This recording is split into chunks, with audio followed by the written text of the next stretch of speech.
me still. Let me know if you guys can hear me okay.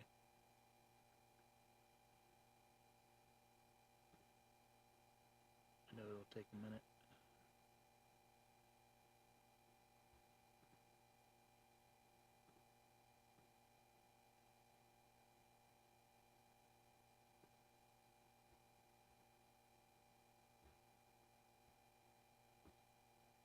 I might be quiet. I forgot to mic. I'll fix that in a second.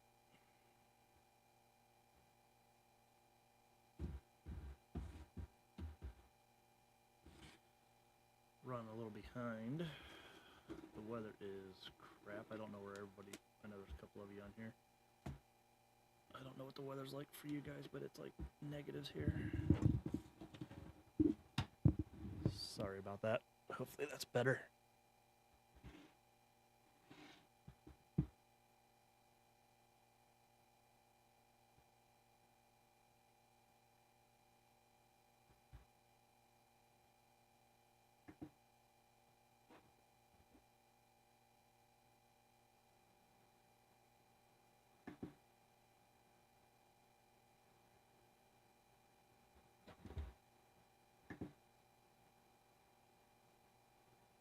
Hey, how's it going, guys? I see a couple of you on now. Like I said, this is going to be delayed, but I'm going to have to call Donnie here in a minute and find out what's going on.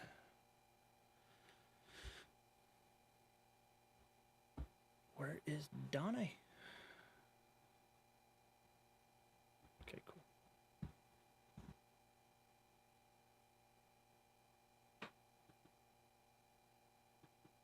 Where's my security cat?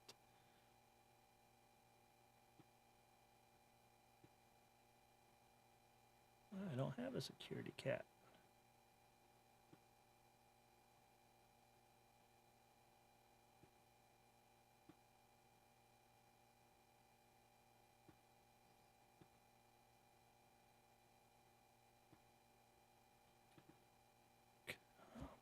Donnie. I'm going to text him real quick, find out what he's up to.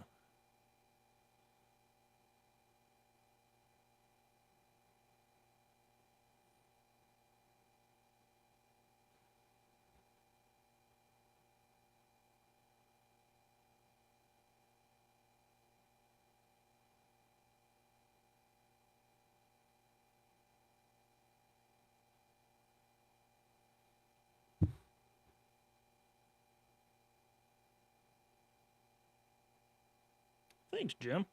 Yeah, we're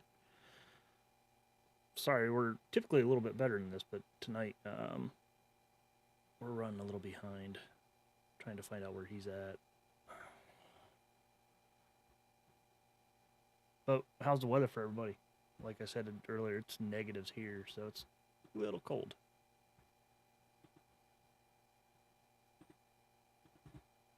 Donnie said it'd be here shortly.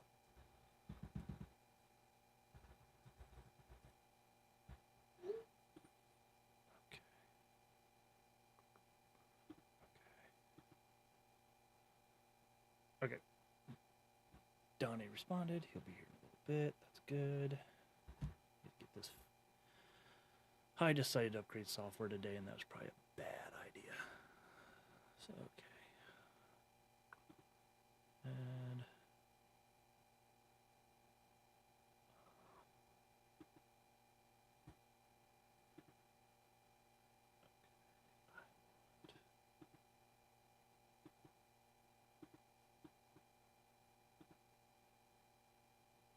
upstate New York, if it tells you anything. Yeah, it's going to be cold for you.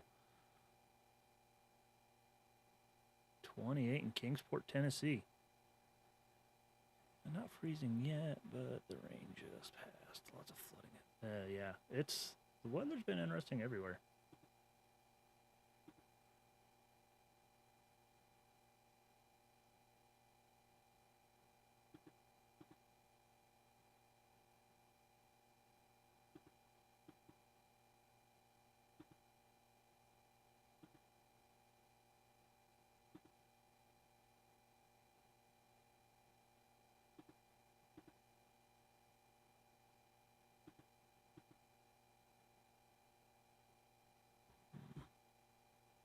51 in Central Florida.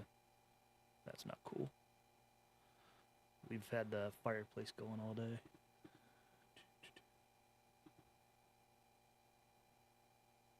In Maine right now, no thermometer. I can. So, yeah, I actually don't mind the cold a whole lot, but it can be it can get extreme. I originally came from Ohio, so I was used to negative temperature winters, so.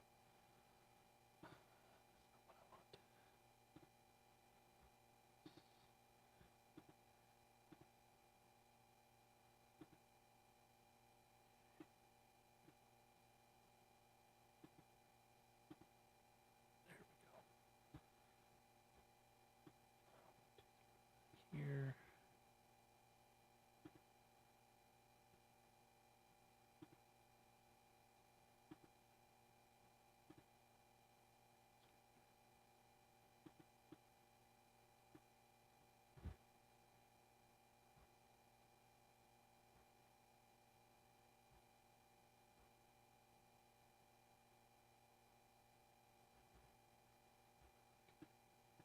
Sorry, guys.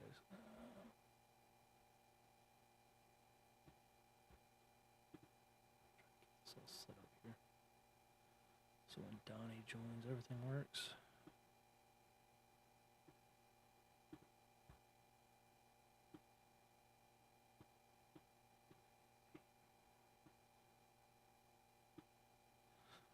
So, Derek, I know you got some parts from us this week.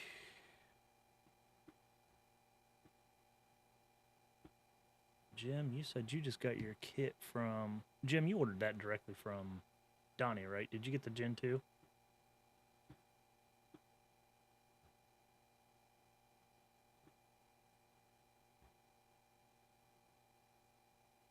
Am I thinking about that right?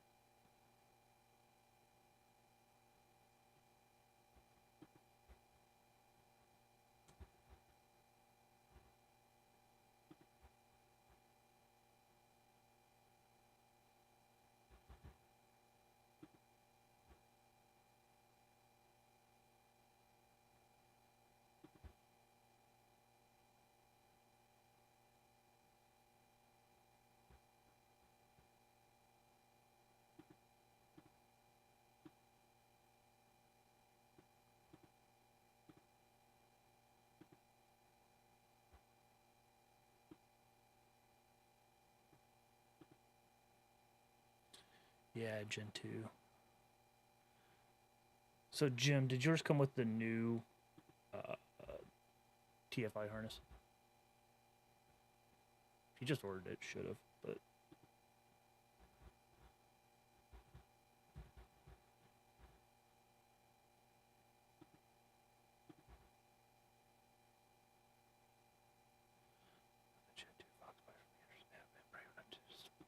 Oh, a red cam. It's not that bad. I mean,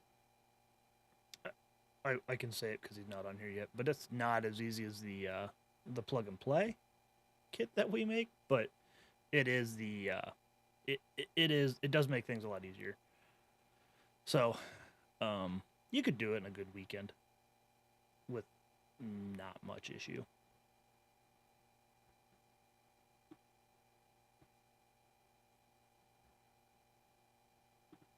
Okay, Jim. I thought it was. I just wanted to make sure.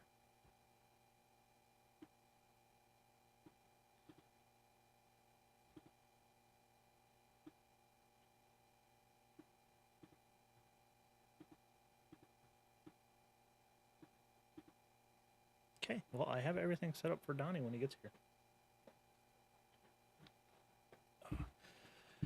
Well, since there's a few of you on here, any of you guys got any questions? Want me to start answering while we wait?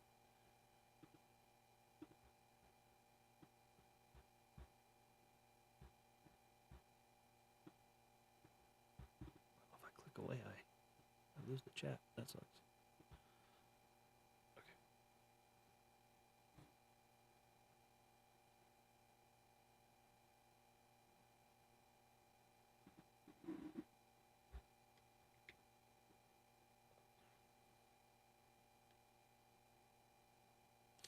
Will a 3K alternator wire affect power supply as far as not being shielded if ran next to each other? No, you should be okay in that scenario. I still like to split them up a little bit, but I prefer to, but it shouldn't cause any problems. And I think we got Donnie B showing up.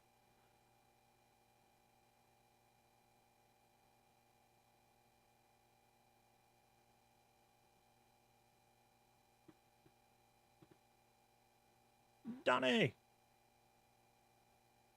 Hey, Danny. How you doing, man? Oh, can't hear you. Uh-oh. You can't hear me? Sure.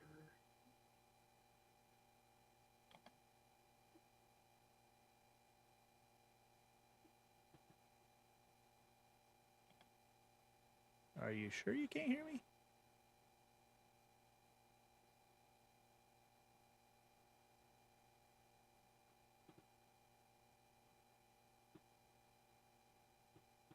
Can you hear me? I can hear you. Okay. Sure, it's not my speaker.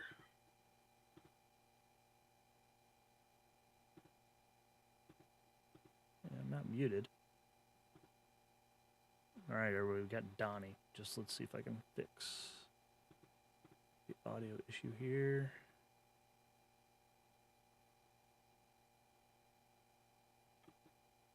Can you hear me now, Donnie?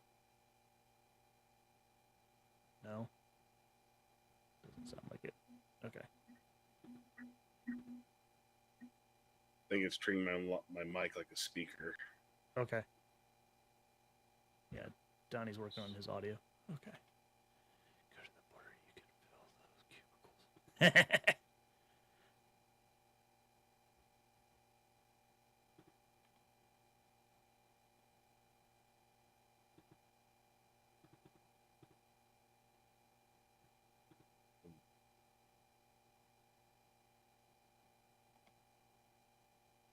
And I'm sure. Can I get an audio check from some of the guys that are on the chat? Can you hear Donnie okay? Okay, yeah. I just plugged my mic.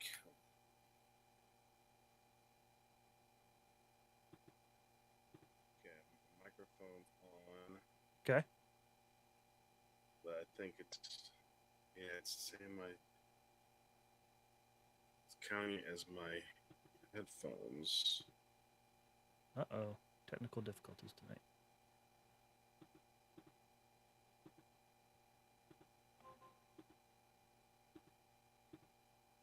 There we go. Yeah? I think I did it. Can you still hear me? I can hear you. Can you hear me? Yep, I can hear you now. Yay! Okay, just so you know, we're live. Cool. And I do apologize if you hear a lot of background noise. My furnace is running like nonstop. It's pretty darn cold right now. Oh, I bet. It's same here. So, hey, what happened to my background? Oh, let me... All right. We are live. We have a few out in the chat already. People coming in.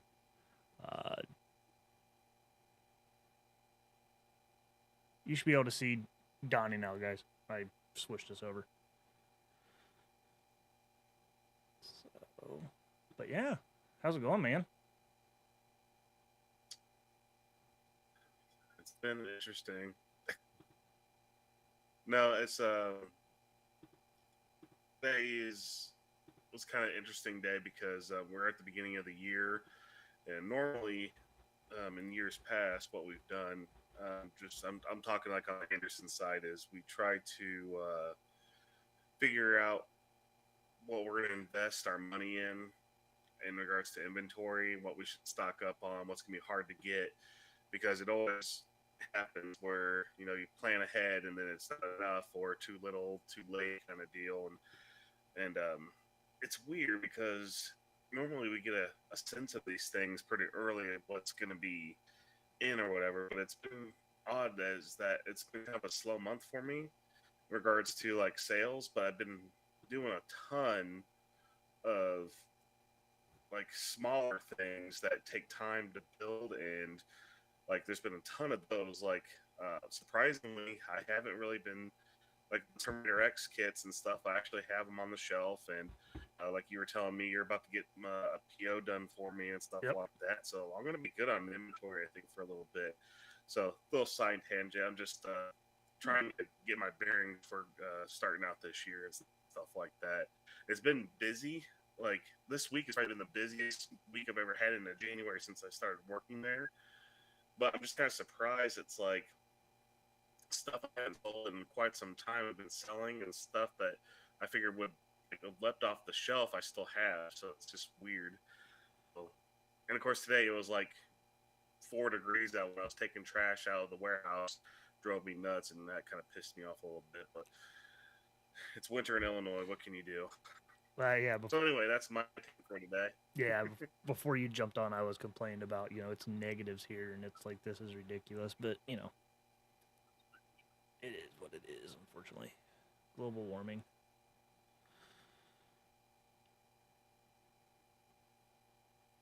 No stickers yet. So, yeah, we are live, and there's people in the chat. What stickers do you want, Jim? Cool. So, a couple of these guys have actually bought the Gen 2 kit. We were talking about it. Awesome. Yeah. So, and I redid the office over break, and I have everything moved around, so I'm all over the place. I'm still trying to get used to where I put everything. But, yeah, so, like you mentioned, we did get your PO done today. I brought some of it home just to work on in spare time this evening, because I wasn't going out in the cold. I figured I'd just stay in the house. And I got that done, and a bunch of other orders did as well. But yeah, January's been, it'll be on par right now as what last year's looked like. So we're staying busy. Is it? Yeah. December slowed down. It was about mid-December. Yeah. Things slowed down for us. But I mean, we already had a backlog of stuff, so we had to get through that.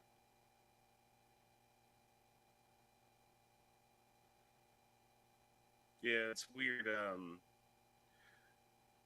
I'd say since early November, because we've had so much stuff on our plate that we wanted to get done, that I wanted to personally be done with, stuff that's been kind of getting pushed off due to changes in regards to working with other people.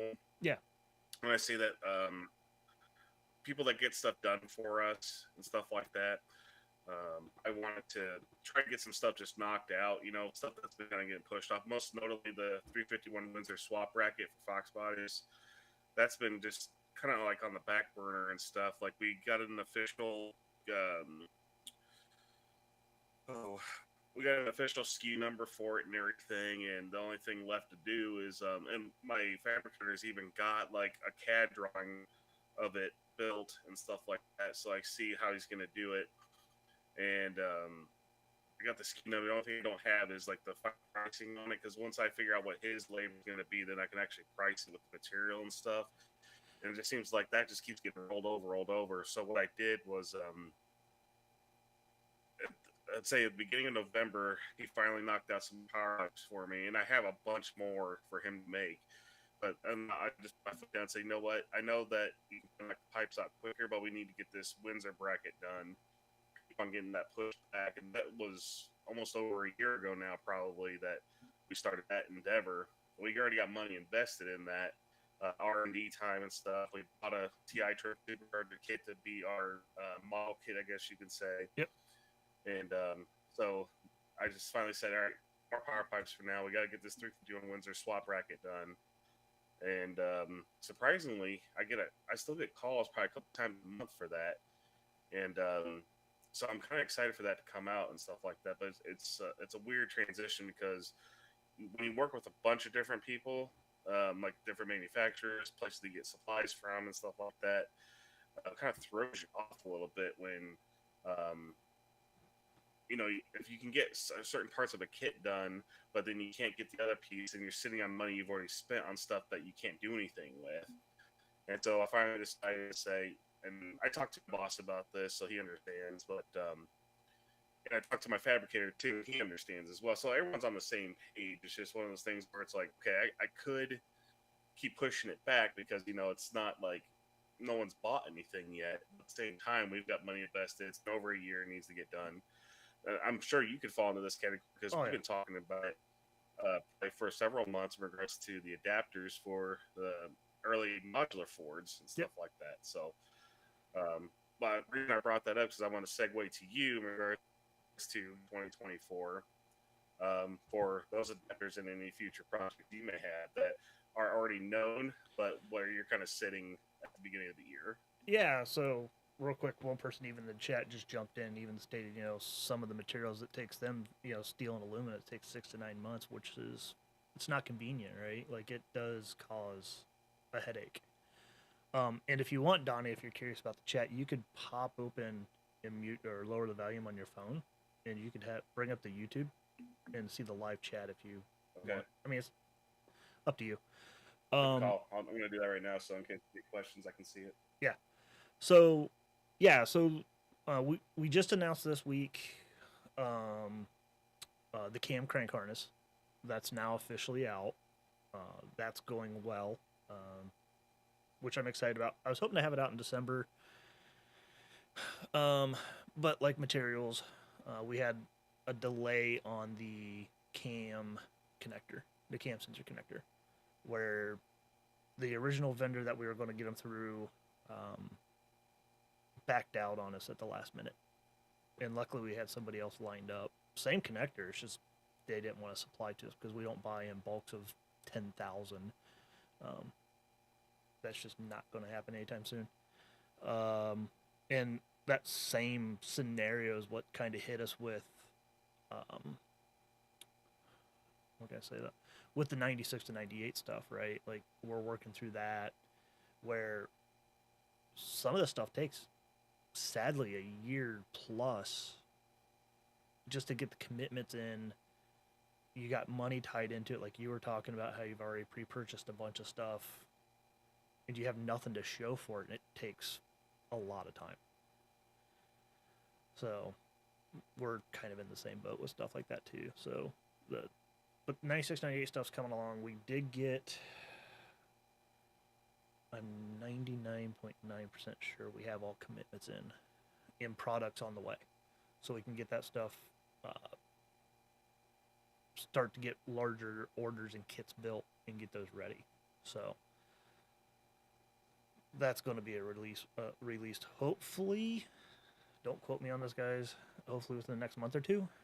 But it's all going to, just now it's got to get all built and kitted together. So, but at least we got the commitments in. Everybody's signed on. Orders are in place, and hopefully stuff will start shipping next week so we can start kitting. Excellent. Yeah. And we'll start carrying kits as well, specific for that. It's pretty much anything that's like kit related, we'll put it together and we'll put it on the website. Mm-hmm. Speaking of modular stuff, I don't know why I just thought of this, but we kind of got back in touch with Kenny Bell Superchargers, Mm-hmm. and because they're offering their Fox Body kit again, so we worked out a deal with them to do a tuner kit version. Ooh. That includes one of our power pipes and stuff, and kind of like a good package deal and everything. And also doing the same thing with the 99 to 04 because we still make a power pipe for that, surprisingly. Okay. I still have the sample tube and the jig for that, surprisingly. So we're still going to produce that. So we're kind of making those kits again, just because I don't know, like Kenny Bells were that thing back in there, probably early 2000s, that everyone knows the snake bite video where it's like, oh man, the sound that those things make, even though that's a Cobra that's built, that makes that kind of noise. But at the same time, Kenny Bells were kind of cool, and pricing wise, they're kind of like right in the same realm of like anything else. So we just recently got back in touch with Kenny Bell, so I thought that was kind of cool. But yeah, anything kit related. I love doing kit stuff. So as soon as the 96, 90 stuff is 98 stuff is out, we'll put something together on that. Danny, did you answer Jim's question at the very beginning there? This is probably before I was in. But the 3G alternator, I'm guessing, is what he's saying. I did. My comment on that was it shouldn't be a problem, but I do still try to leave a little separation between the two. Okay. And I think Yeah, and Jr. You're absolutely right. The craziest thing about it's not just like getting steel and aluminum; it's the specific bends we use for power pipes because they're mandrel bends, um, and kind of gives it that flavor. When they're all welded together, that make this nice flowing pipe and stuff like that. It's certain size bends that we have not been able to get in certain instances. Like one for the 9495 Mondo Vortec pipe that we do, getting the 3-inch 30-degree bends, which you wouldn't think that'd be so much of an issue, but it took me like 6 months to just get two pieces of that to complete one pipe.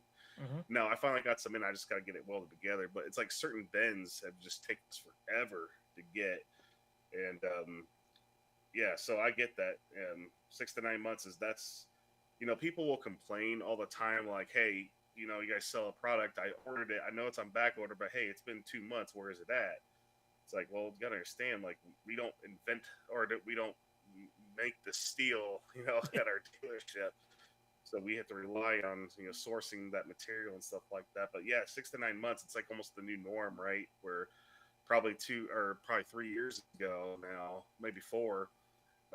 It's like, okay, if we don't have something in a couple weeks, that's bad. But now it's like months is almost the new norm, unfortunately. Yeah, like I always dread when I have a few phone numbers pop up my caller ID at work, and I'm just like, man, please don't tell me you're not gonna be able to carry out on the delivery I need, because it's just as soon as I see those, I just know my time frame's just gonna tank. And it's always after I announce, like, everything's lined up, the PO's in, the order's processing. I feel like it's safe to say something, which was kind of why we kind of stopped announcing things. And then all of a sudden it just dies. Like, sorry, we can't. Someone else came in and ordered, and we've talked about this in the past. Like, someone will come in and like, oh no, we need like 10,000 of them. Then they come back to me like, well, you have to change your your minimum order to 10,000. I'm like, that's a lifetime for me. Like, I'm not dealing in Right. that quantities. Now, if I could, that would be awesome, but it's just not happening right now. So, Mm-hmm. so we always have Yeah, backup plans. absolutely. Right. And that's the same thing that happened with our fuel rails. Like, again, maybe that's just us being optimistic and stuff like that. We're both, even though like we know we've been around the performance industry, being in it Mm-hmm. is definitely a different thing. But the same thing happened with our fuel rails. I prematurely, like, I found a shop that could machine these and make them for us, or they said they could. And everyone that's trying to win your business, they're not going to say how much they suck. Then you wouldn't hire them. And I'm not saying that this new company sucks, but it took them a while to understand what we were trying to do. They didn't understand the angles that were absolutely a requirement for, because we're not going to put a subpar product out there. I'm sorry, that's not me. I can't live with myself if I just put something out there so I can make a quick buck and take off. But they had 3 tries at making the fuel rails right, and um, the first 2 were absolutely awful. Yeah. Like the angles were wrong. Um, the edges, they weren't using the correct SAE chamfer on the for drilling the AN sides, and they were just bad. And so the second time around, the first one, okay, fine. The second one, like, almost no change, and I'm like, okay, come on, guys, like, you guys are a manufacturer. The notes aren't hard. We even gave you schematics. My fabricator actually gave them the appropriate angles that he created on a self-made jig to make these, but they finally got it right by the 3rd try, and we were able to move forward. But yeah, I jumped the gun. I think it was, I want to say, I told people it'd probably be October by the time we'd have them, Yep. and of course we didn't get a good sample set till a couple weeks ago. Yeah. So, here we are moving forward. But there is light at the end of the tunnel now, and they're gonna try to rush through a set of 20. I ordered 100 of them because I'm like, I don't want to go through this again where my fabricator would make 30 at a time, and we'd be like, okay, that should be a safe amount to have on the shelf, and then it takes him 8 8 weeks to make them, and he doesn't have a CNC. He's milling these by hand essentially on his little lathe and stuff, and um, it's cool and all because you can claim they're handmade because they are. But if you can access a manufacturer that's got a CNC, well, that makes a big difference. Oh So yeah. at least there's light at the end of the tunnel now for that. But we're gonna try and rush and get the like about 20 sets made so we can take care of all the people that have patiently waited, and then we can start getting stuff for the shelf. Yeah, and JR brought up, you're talking about the 94, 95 rails. Actually, he's talking the Fox body rails, the 86 to, you have them listed 86 to 95 with the, Hmm. I don't know if you have an asterisk or a note, but they will work with 94, 95 if you run a small body injector like a Deca 60 or 80. And we talked about this, I think, in the last live or whatever. And the issue is on the Fox body, the coolant passages, the heater core tube that goes across the lower intake on a Fox is on top of each other, where the SN95 they run parallel, which causes the problems with the standard style fuel injector where they won't fit correctly. So you have to use a small body like a Deca. And I think I actually did a post or even a video showing that they do work on the SN95 if you run a small body. So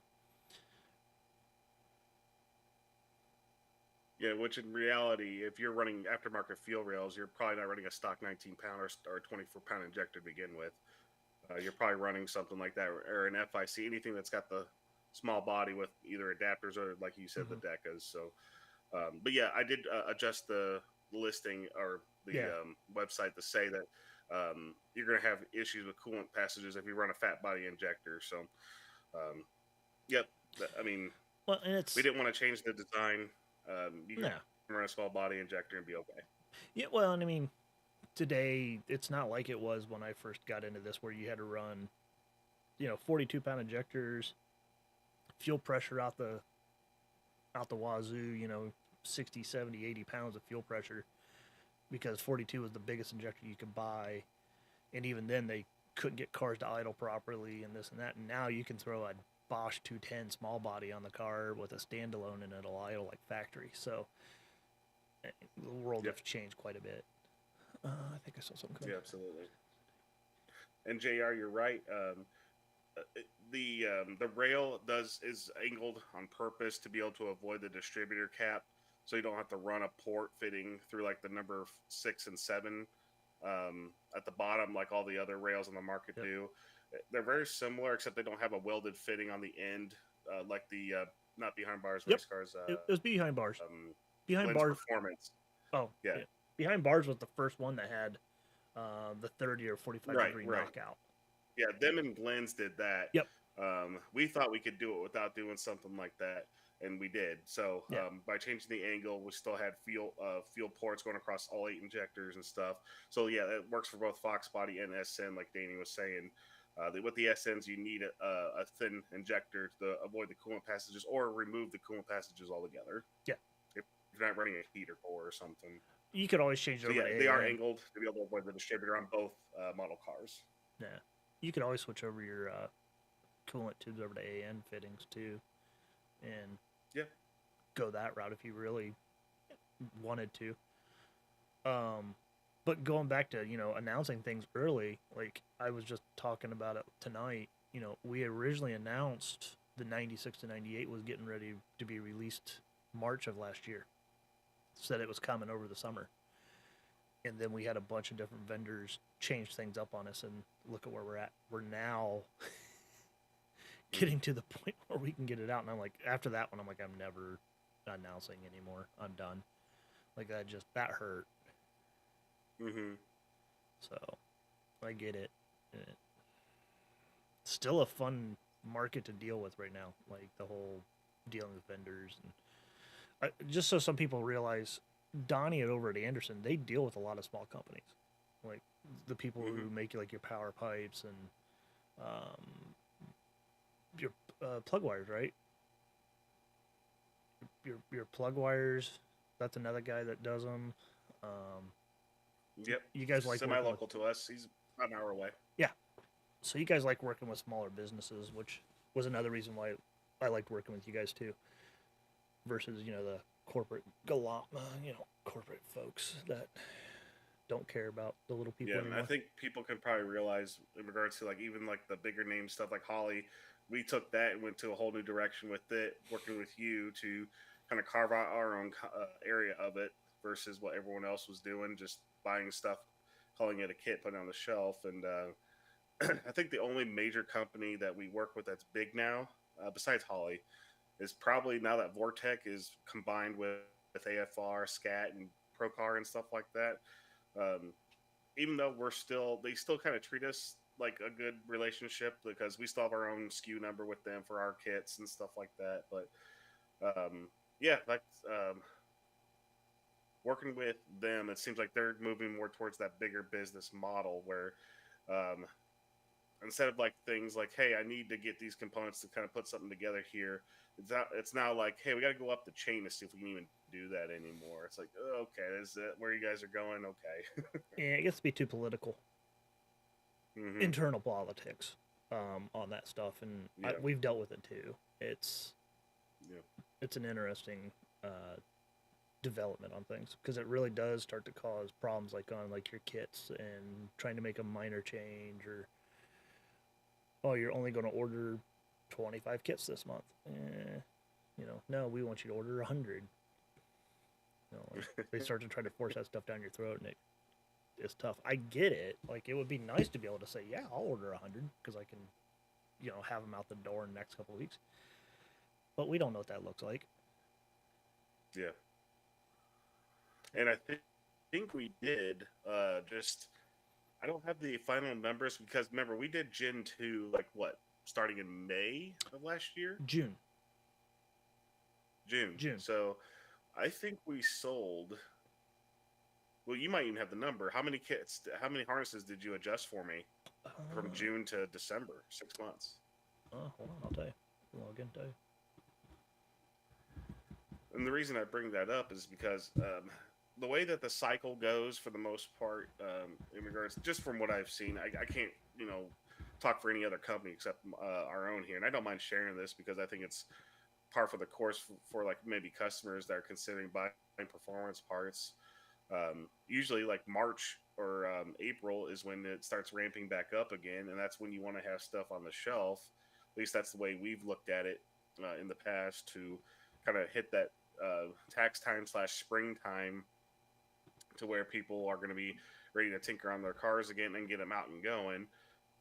Christmas is just passed and stuff, so people are still, recuperating. Maybe bonuses are coming in, so buying performance parts ain't necessarily the biggest thing at the moment. So that's when we usually want to ramp up an inventory. But again, that's bitten us in the ass before because if there's slower times, maybe that's the time to buy because stuff's actually available. And then when you go to actually need it for when you need it, and you don't have it because it's not available, then you get swung both ways in regards to that. But yeah, I was wanting to ask in regards to how many we done because again, that was mid-year that we decided to make that change, and yeah, I've only done 5 kits so far, but it's because those parts like the ECUs there was 5 ECUs available. That's why I grabbed them. I'm like, all right, if I got the ECUs, Yep. No, there was 9. That's why I did the 4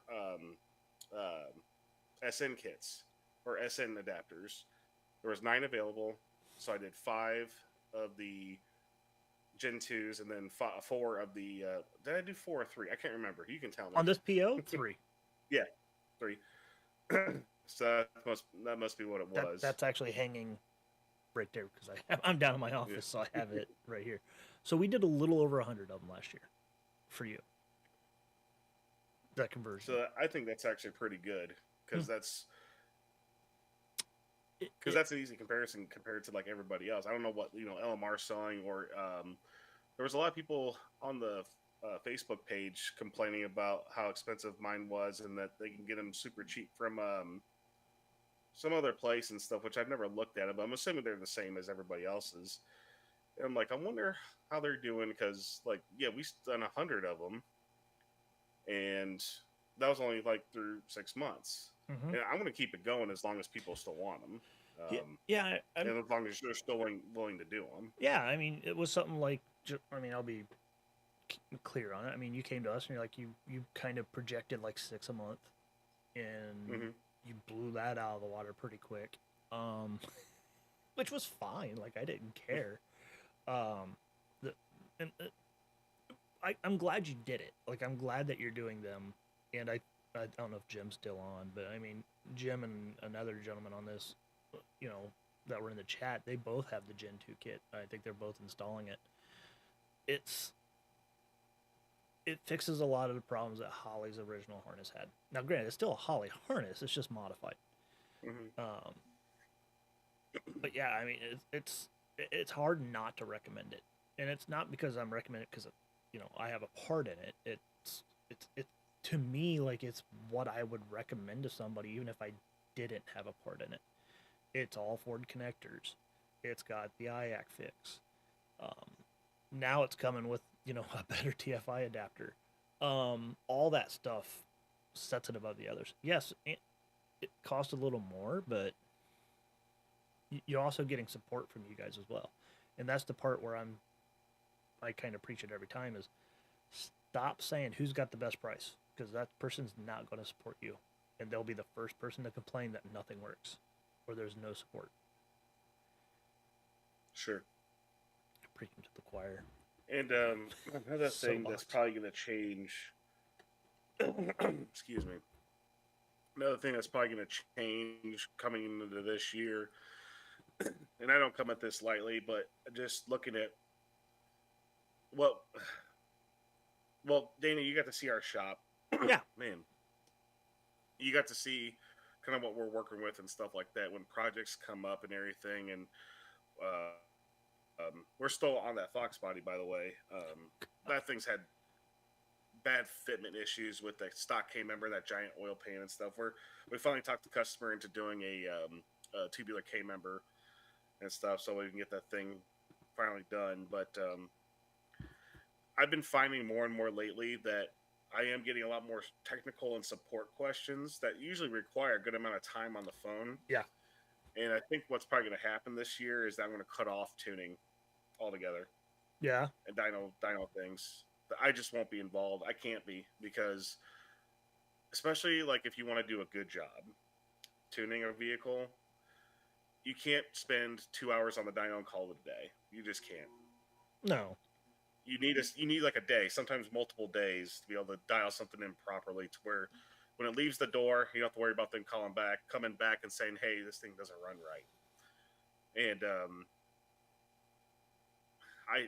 I thought about it more and more because there's been cars that have come through that you would think, okay, yeah, Holly, it's like let's do a tried and true startup tune, adjust a couple things here and there, and then just when it leaves, just hope that it works out great for them on colder conditions or warmer conditions and stuff. And so I think what's going to happen is I'm going to cut off tuning. I'll still do the base tune stuff through like the website because that's, that is what it is. We put the disclaimers out there that this is meant to get you up and going, get it to a dyno, get it to a shop that can dial everything in and call it a day. But I think for me, like, I think I got 2 cars left that like I've already kind of committed to halfway that we're probably not going to do unless all of a sudden we get like an explosion of like staff that can actually help out. I just don't see us doing that anymore. Like my Matt, the guy you met, the technician that we were borrowing tools for. Yeah. He's been kind of moving on to more OE stuff instead of like the performance side, just because their OEM side is so far behind. The shop is just so far behind that every time we talk about doing a performance install, they're like, well, we might have to push it back a few more months. It's like, well, then what's the point? This person's not going to keep waiting. Maybe we just need to take a step back and like, instead of spreading ourselves so thin like we did last year, let's, hone it back in.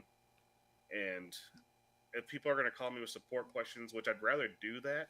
Yeah. Because if they're spent money with me, I'd rather be able to support that versus pushing that to the side and trying to get the next thing done. So yeah, moving forward, I think that's just what I'm going to do. I have to cut my losses somewhere because I'm getting stretched too thin. Last year, I got stretched so thin that I didn't feel like I wanted to do it anymore, to be honest with you. It's not good. But instead of doing that, because I think that's the extreme, I'd rather stay in it, but do the things that I really like doing, like this, where we can collaborate and maybe come up with something cool. Like that's how the Gen 2 harness or the Gen 2 Terminator X came about, and I think that's a cool thing that we can stand behind support. Um, but I'm one guy, and I think that's just kind of what's gonna. I already made like every time I talk to people, I've been referring them to other shops, and I think it's just more of like the right thing to do right now.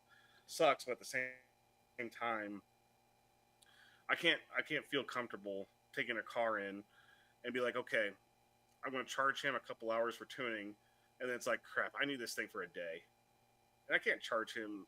I quoted him 2 hours, and he's going to see an 8 hour bill. I'm sorry, I can't do that. I can't do that. The shop would lose money. I would lose Yep. money. I would feel terrible. I get pushed out. I wanted to go back to selling insurance.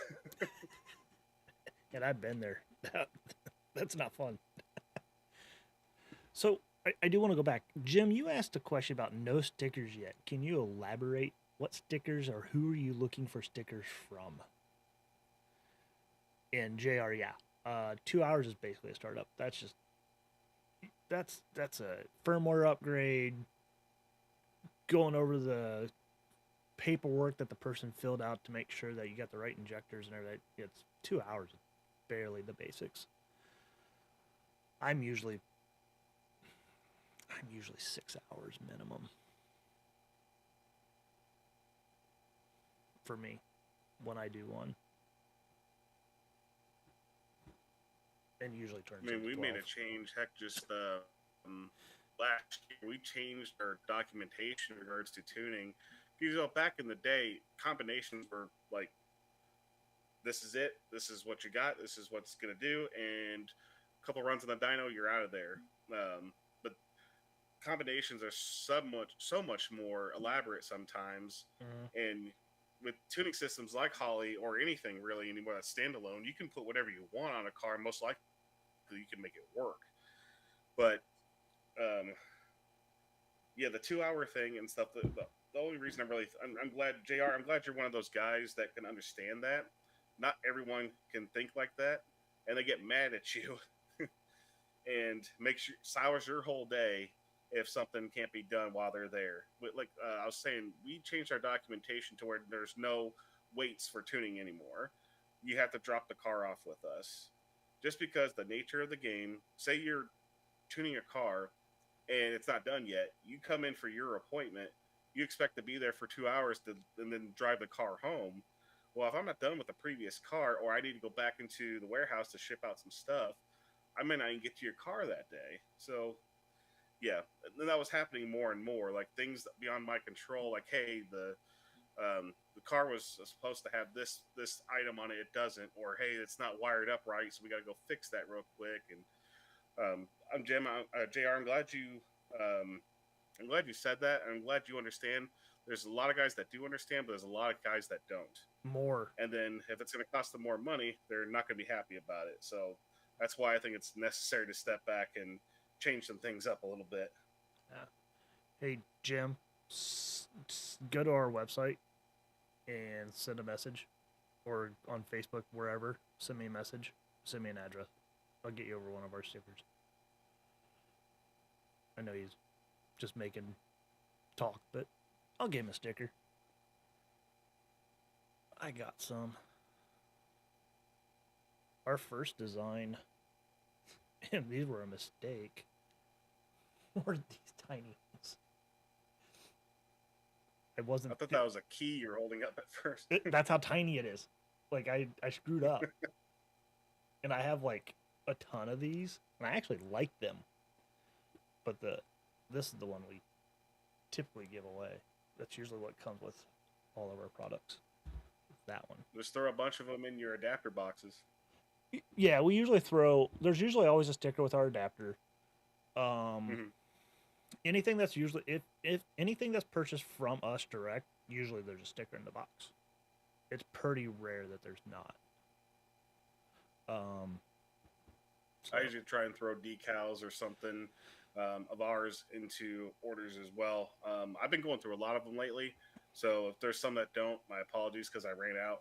We have a local printing company so do we. to us and stuff. Whenever I run out, I call them up, and a couple days later, they usually bring me some more. So And Jim, I'm glad that you like the Gen 2 kit. Saying that it's worth every dollar, I appreciate that. Jr. So the reason I almost did business cards, actually Donnie asked me if I had a business card when I first started, and my answer was I don't do business cards. Um, I don't do business cards because I know what I do with business cards. I'll put it in my wallet. I'll forget about it. I'll end up with 10 of them within a month or two just because of everybody I meet. And then I don't know what to do with them. Can't remember why I have half of them. And I pitch them.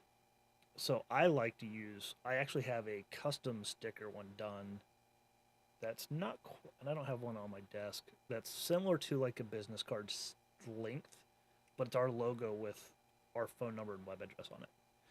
And that's what I give out to people when they ask if I have a business card now. And because 9 times out of 10, they'll take it and go put it on their beer fridge, like Jim was talking about, or a toolbox.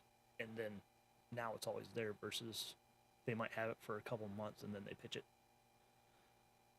But yeah, we have a local company that does our stickers too, which or decals, and they actually did our that poster banner I sent you for a giveaway. Mm-hmm. They did our banner too. Nice. And the Yeah, pricing is pretty good. that local company does our banners too. I think I gave you one of those, didn't I? Yeah, I have one up in the garage. Okay. We got some more of those coming because I've had some people ask. I might do some giveaways and stuff, and maybe we'll give away one when I get them to like one of these live chats or something like that, and start offering like little promotions and stuff. Yeah, people's chances are pretty good because our live chats will always probably be small. Oh yeah, But hey, good chance. I'll yeah. I could always get some too. I know I tried to see if there was interest for shirts at one point because we'll get a phone call every now and then. Hey, do you offer a shirt? And we're not big enough to really offer them. We all the employees have one and all that, but we don't really ever keep spares or too many of them. We asked. I think we might have got like 10 people give it like a thumbs up, and 10 people to order custom shirts is not cheap. And Yeah, I don't yeah. see people wanting to pay that kind of price. I have to at least get 50 to 60 to get the price down to where people would be willing to buy them. So that's fine. Jim, I know you got to go. Looks like Appreciate it. Jim's taking off. Yep. Thanks for joining us, Jim. Yeah, thanks, Jim. Maybe we can meet up at Oktoberfest. I am not going to make Oktoberfest. I wanted to make it to Pitt's, Pony and the Smokies, but we just got the documentation to sign up as a vendor right before Christmas, and it's in March. And trying to line stuff up in a 3-month window is pretty tough, especially for us. So maybe next year.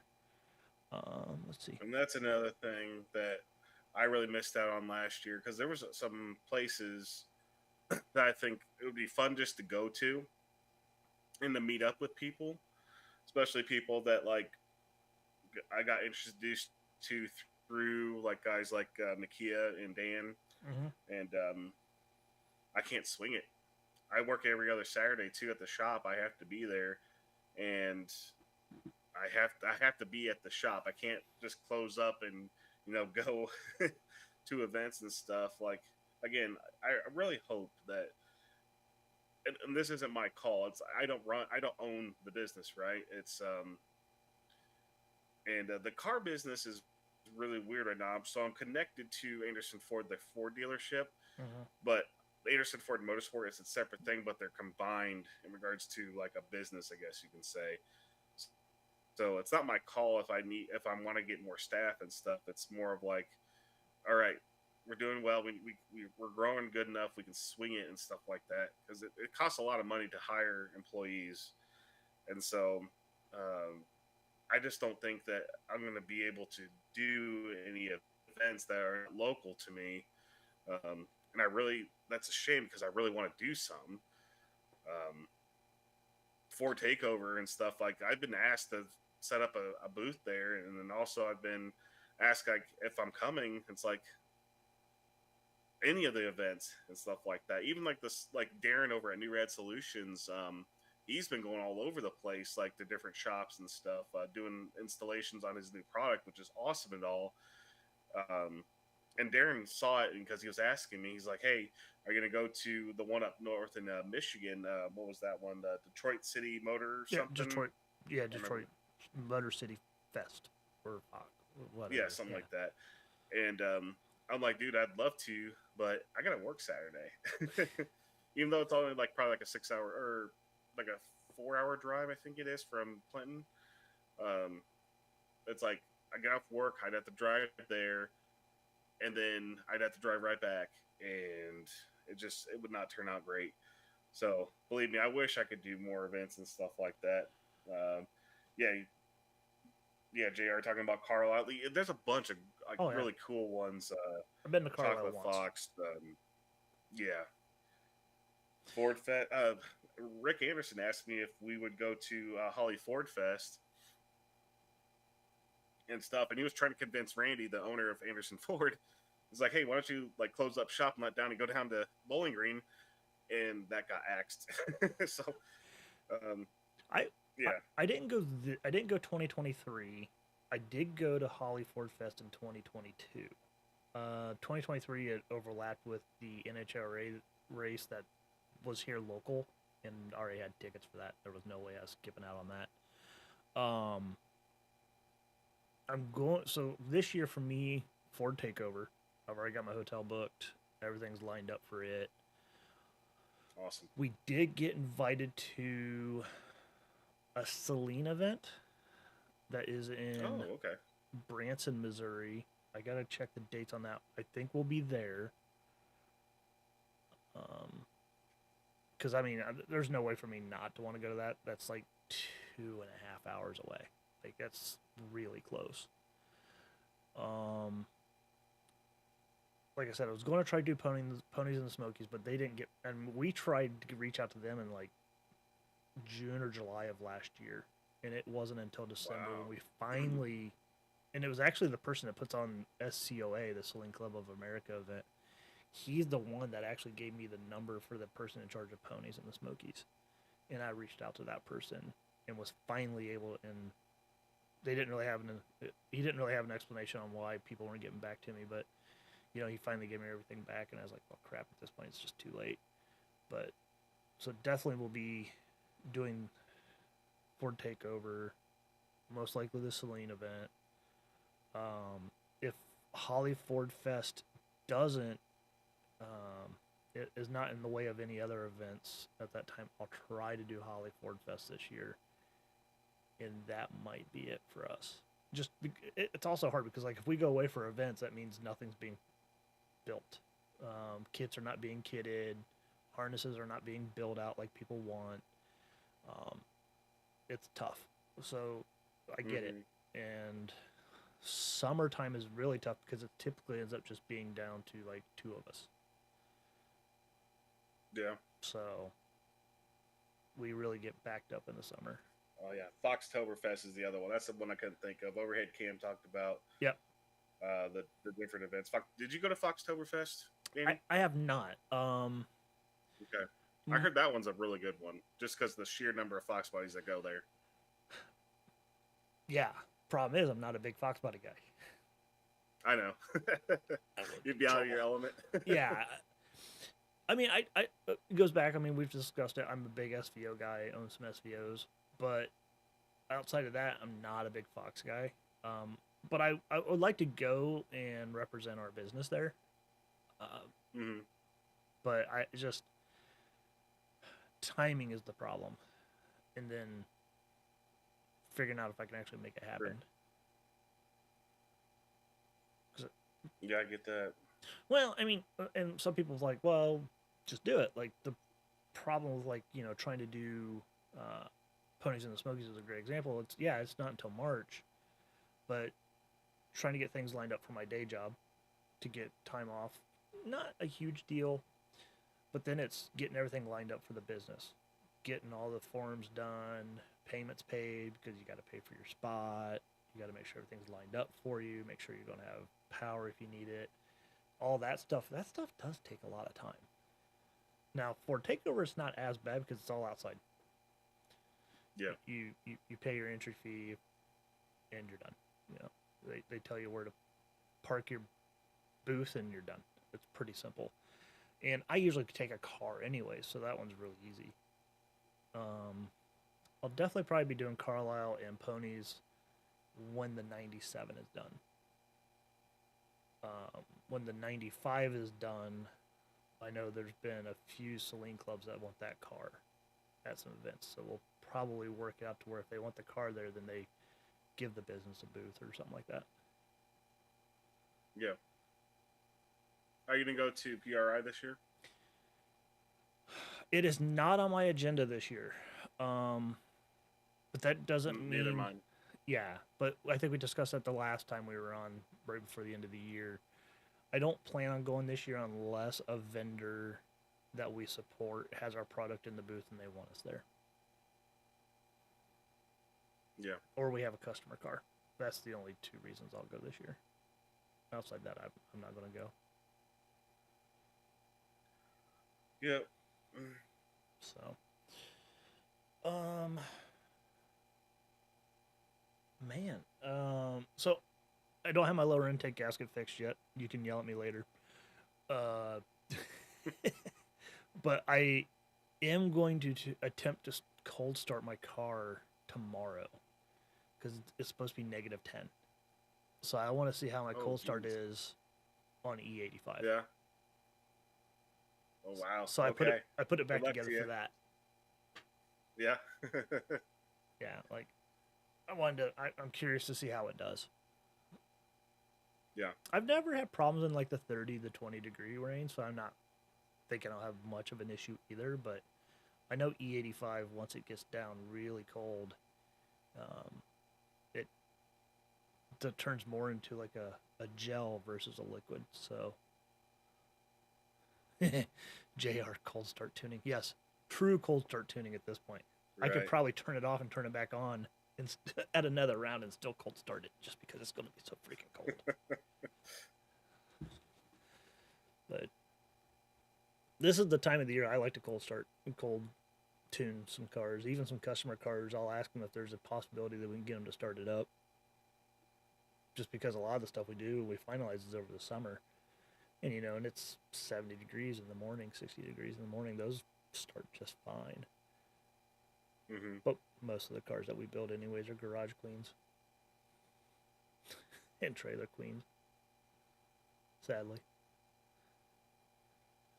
Yeah, I still need to work on the startup tune. I'm switching everything over on the Fox body with the remote TFI. Yeah. That working out okay for you still? I still need to adjust that too. I just need to get everything dialed back in again. It's like starting fresh on a startup tune. I know that the boost table and the cruising tables are all fine. I think I turned the compensation back up to like 25, just so there is a little bit of like change here and there of how much fuel it needs at cruising cells or whatever. It'll make the slight adjustment. I'll log it, check it, and see if there's any percentage that I just need to change it a little bit, and then I don't ever do the transfer. I just see what it actually is doing, Yep. calling for, and on the log I just check and see what it's at.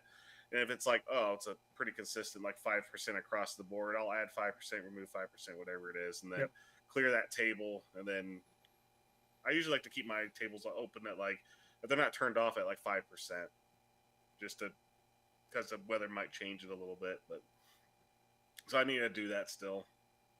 Yeah, I try to, we're talking Holly stuff here. I try to leave my closed loop comp and open loop, not open loop, learn. I try to give both 5%, 5% leeway. And this is because if the wideband for some reason decides to shit the bed, you're not going to flood the car. It doesn't give you a wild swing. Yeah. You'll still be able to drive it and be perfectly fine. Mm-hmm.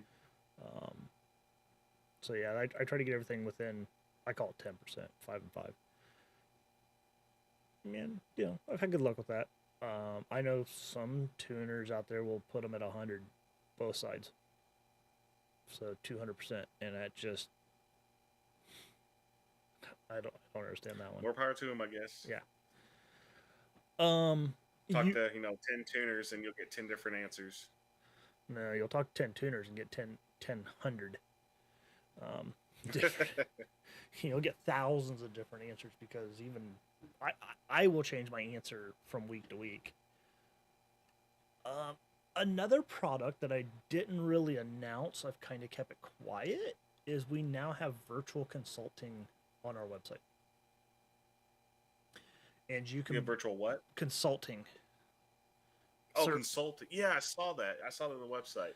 yeah, If you want to go over that, I'm gonna grab some water real quick. yeah. So it's $65 for 30 minutes, and you can purchase as many blocks as you want, and we'll work around your schedule.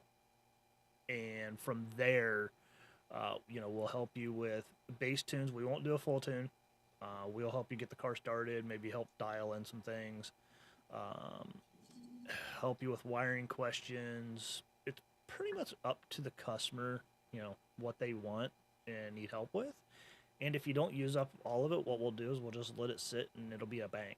So eventually you're like, hey, I still have a half hour left. Can I borrow, can I get 30 minutes of your time on, X date, and we'll schedule it in. So that's something we started doing in December. We just haven't announced it officially. It's now on the website where people can go and purchase the services. And that was to kind of help weed out some of the stuff we get. And then you probably deal with it too, where you'll get a phone call and you might be on the phone for 30, 45 minutes. And then the person goes to summit.com or jegs.com and orders everything. Like, it's to help weed out some of that.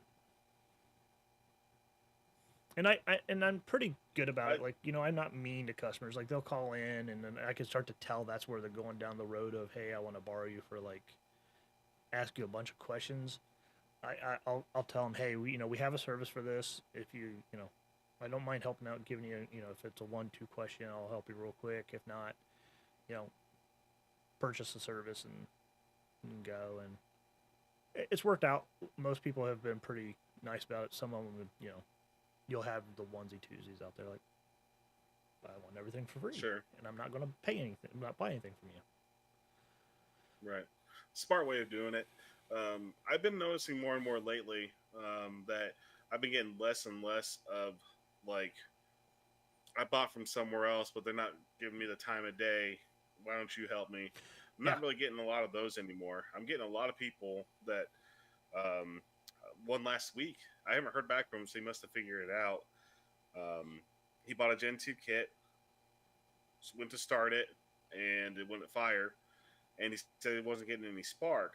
And I asked him if he loaded a tune, one of those things I forgot in the first place. And I asked him, does his fuel pump prime? He said yes. And he's not getting any spark from his distributor to his coil. And he mentioned that he, made sure that it was set to, TFI and stuff like that, which I'm wondering if it actually was. I was asking him if it still said stall when he was cranking, make sure that he had it wired properly. And he said, yeah, it was only like turning like 150 RPM. And I could hear his car in the background. He was starting. That thing spun like it sounded like it was spinning 500 RPM. And like that thing was sounding strong. I'm like, well, it's either you do have the setting wrong, or the timing is so out of whack that it's just it can't read. It can't pump itself up enough to read what it should. And so I told him to check the distributor. But he did mention to me that he changed it to make sure it said TFI. As I've seen it before, where someone will have it set to coil instead of TFI, and it'll still read RPM, but it's not reading the right amount of RPM. Yeah. So I don't know if that was it, but I haven't heard from him since. But that was like, I got a question like that, and I'm like, okay, this is one of my customers. It's cool working with those people and stuff like that.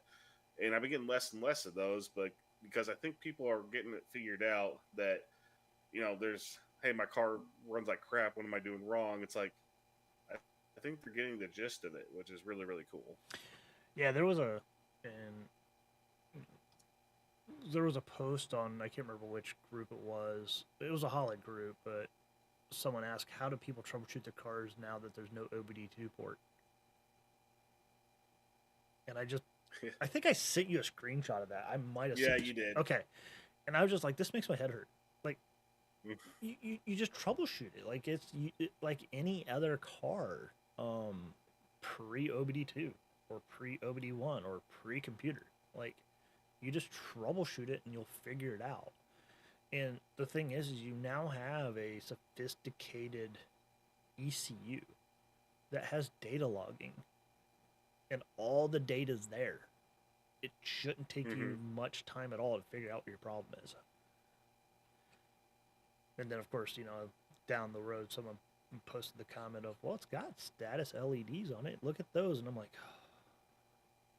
Oh man, that could be a whole topic on its own. yeah. I wonder, did I'd have to look. I haven't watched any of the Tunda trilogy stuff in quite some time. Does Joe go into like any of the data log reading stuff, like to help people try to understand how to read a data log? He got into it a little bit. I think he's waiting. Speaking of Joe, I need to reach out to him. I think he's waiting until he's on the dyno and doing live tuning sessions. So this way, because I know he did mention that he was going to purposely break the car, do data logs to show how to troubleshoot specific things. So I think that's coming. Okay. Okay. Yeah. Because I think once people understand how to read the data log, just using it, it's nice that Holly includes it to where it's literally right there. You just click on the data log button and you can open it up and see it. I think that's really, really cool. And I think people once people see that, now of course you'll get the people that overlook into it. They'll try and read every little thing as there's a problem. But at the same time, you could really learn a lot of stuff about your vehicle, especially the way you have your map set up. Like if you've got too much timing in a certain area and it gets lean in a certain spot, or interruption in RPM signal, maybe you got a loose connection or a bad connection or something like that. I think it's an extremely useful tool that maybe a lot of people do know how to work it, but I just think it'd be really cool if there was a video out there explaining like the 101 of how to read a data log if you just log something. JR's comment made me chuckle while you're reading it. So I had, this isn't a diss on those folks, so if they ever listen to this, this isn't a diss on them. I had customers of ours, you sold them the kit, but it was our plug and play, come to us, I think it was last week. Yeah, it was last week. Yeah, last weekend. It was like a Friday. And they're like, hey, our AFR is reading 10.0. Like, it doesn't move. Like, and the car runs, like, really bad. So I spent some time with them. It was a Friday night. Did some troubleshooting with them. And, I mean, we're going down to the whole thinking, like, I went down this rabbit hole thinking, man, is something wrong? Is there something, did we wire something wrong in the harness? Like, the AFR should be at least moving a little bit. And they're just like, no. And, we're on the phone. And after some, they finally get a laptop because they didn't have a laptop. They borrow a laptop. I get into it. And I look at the ECU. And the first thing I notice is the map is reading 100 kPa while running. I'm like, did you hook up the map sensor? Oh, it doesn't have one. I'm like, did you hook up the tube that's on the ECU? That's probably blue, white, yellow. Poly's used multiple colors over the years. They're like, that's what that's for? Like, yeah, can you run a vacuum line to that? Like, sure. And they run I'm like, run it through the window, run it, just temporary. They run it, fire the car up and everything, and the car just fired right up and idled. I'm like, okay, good. Wasn't me. But I do like help people troubleshooting stuff like that and trying to figure things out because it keeps me on my toes, and I should have had that one figured out quicker than thinking that there might have been something else wrong. Like I should have took a step back, but I didn't. But that's on me. But it's a simple mistake, and I think they ended up purchasing. Because I called on, I think I talked to him on Monday. They ended up purchasing like an external map sensor so they don't have to run a vacuum line, and like a fuel and oil pressure sensors, all from Low Dollar. Nice. So That'll be nice, and I'm sure by now they've already got a lot of stuff installed and out enjoying the car. So it's Yeah. stuff like that's fun to do. Let's see. Put so many parts on it and nothing. Yeah. So yeah, a lot of people don't understand how to troubleshoot, and I think kind of what has destroyed tuning a little bit, Jr. is some of the generations don't even know how to do a distributor. As simple as a TFI, Yeah. right? And that there alone has caused people to have a hard time with like LSs where it's just a cam crank sensor. You know, you just need to know is it a 24 tooth or 58, 24x, 58x, and go from there. You know, like they don't know how to set timing, how to read a plug, or anything like that, and then they're the first ones like I don't know. I beep bopped on the handheld, and now I have 8 holes in my pistons, and I don't know why. You know, it's isn't a higher AFR better than a lower numbered? I put 20O everywhere. Like it's time to do a little research and study in some of the generations, and it's not all of them, not everybody in those generations. There are select fews, but you know, people aren't willing to put. Some people are not willing to put the time and effort into research on how to do stuff. Yeah, I had a similar situation about 2 weeks ago. A guy bought a kit and he was trying to get it sent off. He was trying to put a base tune in it to send it off to a tuner, and he didn't know what the AFR meant, so he put 4 as the AFR. Methanol. That's a And methanol I, tune. at first, I didn't understand what he was saying because I'm like, "What do you mean you put 4? Like 4 what? What did you do?"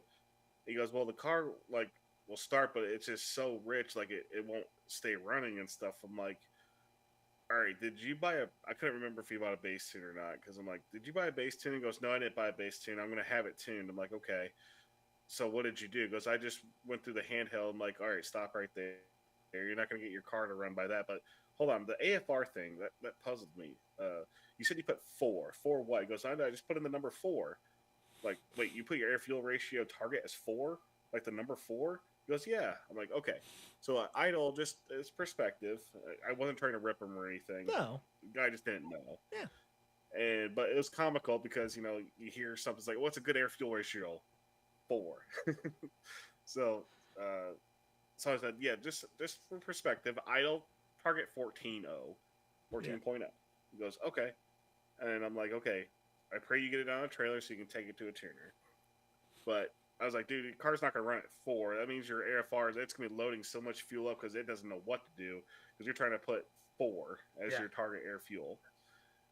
And he goes, okay, okay. And then he hung up and I haven't heard from him since. So I'm guessing he got that all squared away. But I just found it comical that he put his target air fuel as 4. My white band got a new high score. I got it up to 18. Yeah, it's again, we're not picking on people. It's just stories that we see or things that we've had come through that are kind of just interesting, right? Like, oh, I got to hook that up. Oops. Like he talked, Jr. mentioned, the whole the BAP sensor. People were hooking them up to the manifold because it was barometric versus manifold, and they didn't realize the difference. It's a lot of little things like that have always come through the years, and they still happen. Well, the best part is when people take it in good spirits. Yeah. Like if they realize that they screwed up and like, okay, I just didn't know, but that sounds kind of goofy when you explain it. There's some guys that are super proud when you talk to them, and we've had they want to fight you over they call you for help. You give them help, and they fight you over it. Those are always fun. Those always make you question what industry you got into and stuff like that. The nice thing is, like with our community and stuff, with the stuff we're bringing out, there's been less and less of that. People just want to learn how to use it, and if there's a little fun being poked, like they take it in good spirits, and then we end up helping them and stuff. But the super proud ones, man.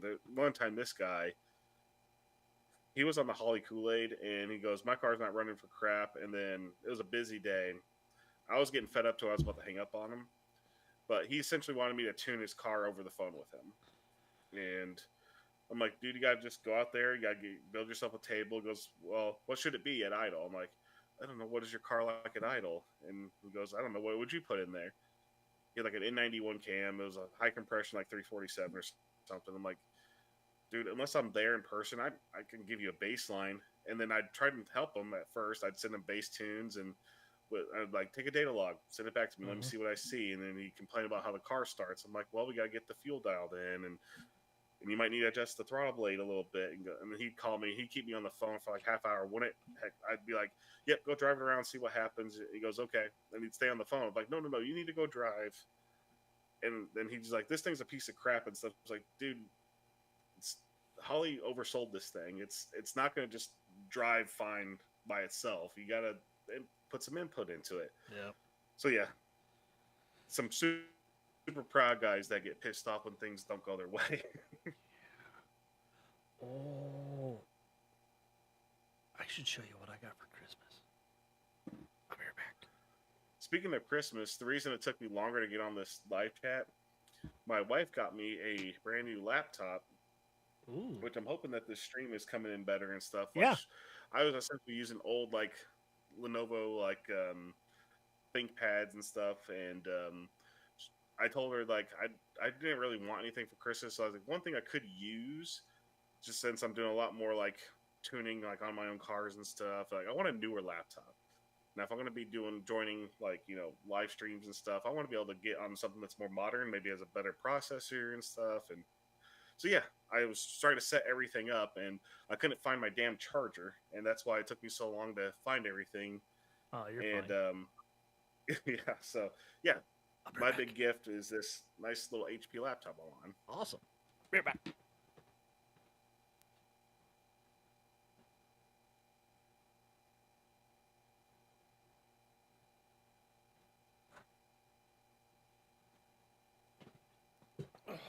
Yeah, Jr., that's part of the problem, isn't it? Because all you're trying to do is help somebody, but when they, you know, when they ask you for help, and then all of a sudden they fight you on it, or don't want to take your advice, but maybe some older advice, and then that goes against the grain, well, then there's going to be a conflict there. But it's nice that when it works out, though, when people call back and say, dude, I'm sorry, I fucked up, you're right. So, yeah, I definitely understand that. So this is going to be something that you're not very familiar with, right? But this CCRM that Ford used on 94 and up for a long time. Mm-hmm. I've always wanted this connector. This is the bottom one? The main connector. I've always wanted this. I've always wanted this connector. I've never been able to get it. Never been able to get it.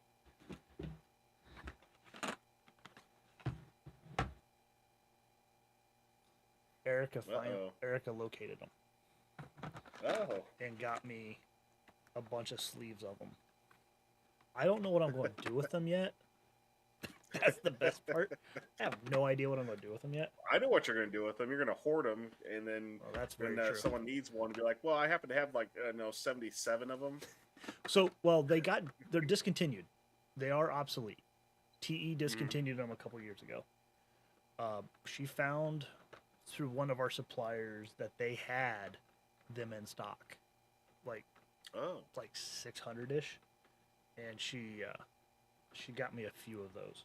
I'm not gonna say how many because I don't want people coming for me, but I do have a nice stockpile of those though, and I'm super excited. Cam's comment. Let's see here. You guys should work in healthcare. So, overhead cam, my day job is in healthcare. Touche. Yeah. So I wanted the CCRM connector, and we had things worked out with Ford to get all connectors, right? And then the last, because you have to get permission on certain ones. And the last one we needed was the other side of the CCRM. So on the harness side. We couldn't get it because it was actually a partner deal between Ford and Jeep. wasn't Chrysler. It was Mm. straight out Jeep. Jeep uses them, and we couldn't get them to sign off. So I'm still working on that, but I want to make my own PDM, and I want to make a programmable one. So this way, people who have a CCRM and is doing Holly, I there's some pins not used, and what I want to do is I want to make them CAN controllable. Wow. So this, or not just Holly, but I stay Holly because that's what most people are familiar with. But I want to make it so this way you're not using IO to control a lot of stuff. It'll have its own CAN. So I've been in the works of something like that for a while. I actually have one on my car for about a year now. But I do want, what I wanted one was that was plug and play. It only required 2 wires. The rest of it you just plugged it in like a factory, and then it can work as a factory setup or CAN. So Awesome. yeah, so that was Are super you still exciting. working on the pulse width modulated stuff? We are. Okay. I need to get that going again. We had the test station set up, and then someone at Anderson decided to do harness mods, and I kind of got busy with that and kind of tabled it for a while. But yeah, I need to get back to that. And for folks to understand what that is I set up a test station with factory ECUs like an A9L, A9P, T4M0, U4P0, so SN95, Fox ECUs, and a couple others. And I was going to do full data, like hooking up an oscilloscope, data logging of how Ford truly did all of the PWM on the IAC.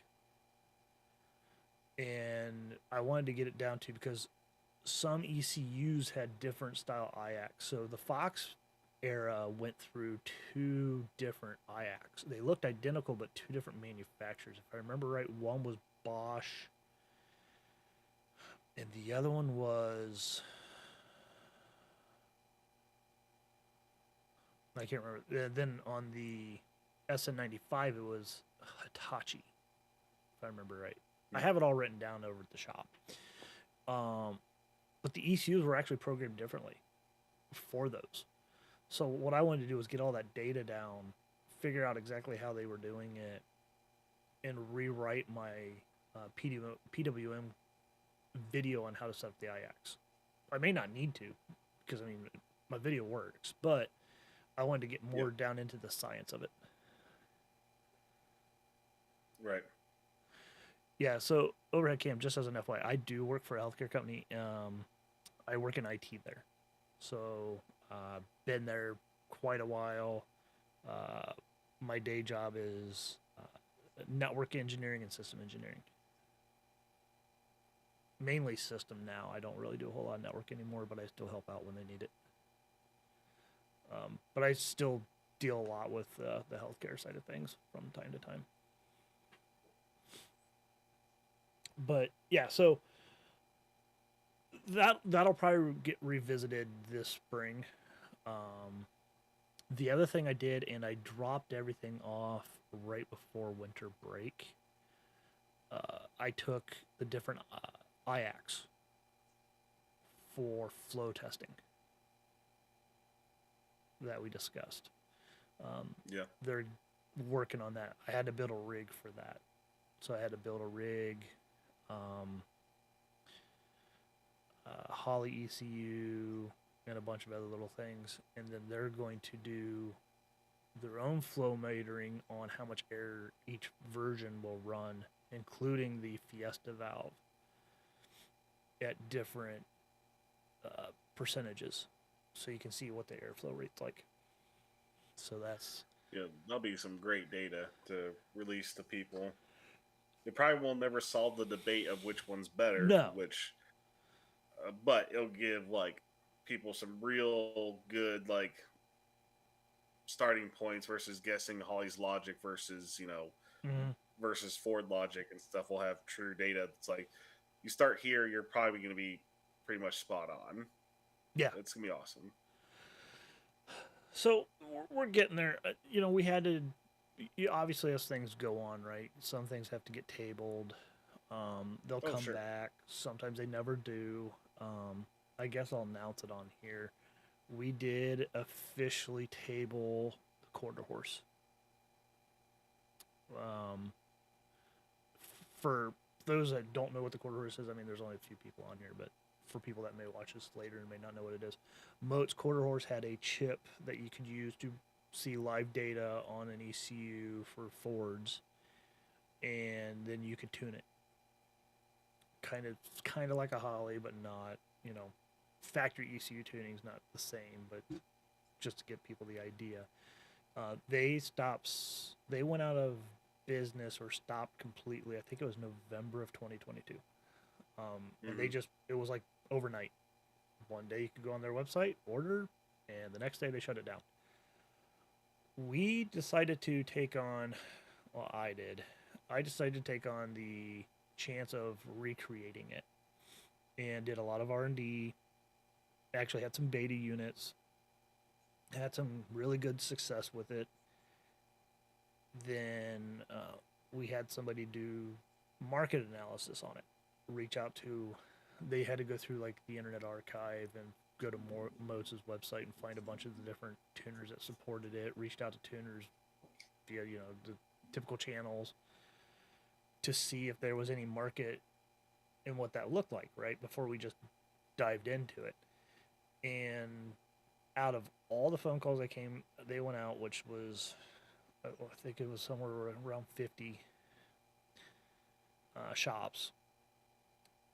Two came back with they would consider it, and their volume was so low that it would take us like 10 to 15 years to even recoup R&D. That isn't even recouping the cost of the product itself. That would just recoup the R&D. Yeah.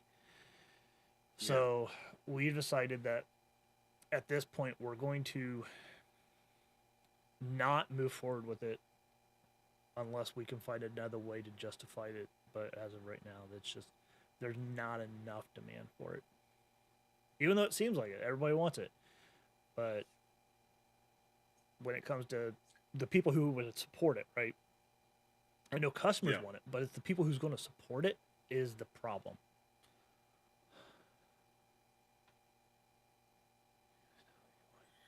Yeah. A lot of people just don't understand how much money is involved for Yeah, creating a product from scratch, and how much R&D, time, money, testing, and stuff. And when you're not a Roush, or you're not a Whipple or Ford Performance or Holly, your resources are limited, yep. unfortunately. And Jr. asked, the Aussie chip, and I know what he's talking about. I did end up doing some research, and I actually got some friends over in Aussie land. Um, they're doing some research on that for me as well, Jr. So hopefully within the next week or two, I'll have an answer on that. But the initial information I got out of that is it is basically just an F3 chip. It wasn't like the quarter horse. Mm. But then again, they're GM guys. They're not big, so they're not all mentally there. They're not Ford guys, but they are asking around and are going to try to give me more information on it. But they were aware of what it was. So Okay. yeah. Let's see. This morning I did Big Stuff 3 training, or he's rebranding to Big Stuff. So it's the Gen 4 stuff. They did a free course today. That was really fun to do. Mm. It's neat to see what that ECU can handle. Um, so looking forward to doing some more work on that. But Okay. the goal is to do some training this year. I want to try to do the Holly Gauntlet. Um, I think the current one that's available is already sold out. The gauntlets sell out really fast, so I didn't get in on that one. I'm going to try for the next round, and then I think the other training I'm going to do is when Pete and Devin are doing another methanol class. If I can get it to work out timing wise, I want to go out and do one of those. Um, and then if I can also work it out, I wouldn't mind doing one of Devin's in person Holly training classes too. His 2 day. think it's a 2-day. It might be a 1-day, but I'd like to go out and hit one of those up too. So my goal is to do some training this year as well. Just I enjoy seeing how others do it. Do the training and how they like to tune. You learn a lot. Oh, I'm sure. And I'm stepping away from all that. My goal this year is to get the SN95 in paint. Yep. Get the and start putting. I started getting some more parts in for that. Okay. So the goal is to get that car going and figure out what performance parts I want to do and kind of like log and kind of.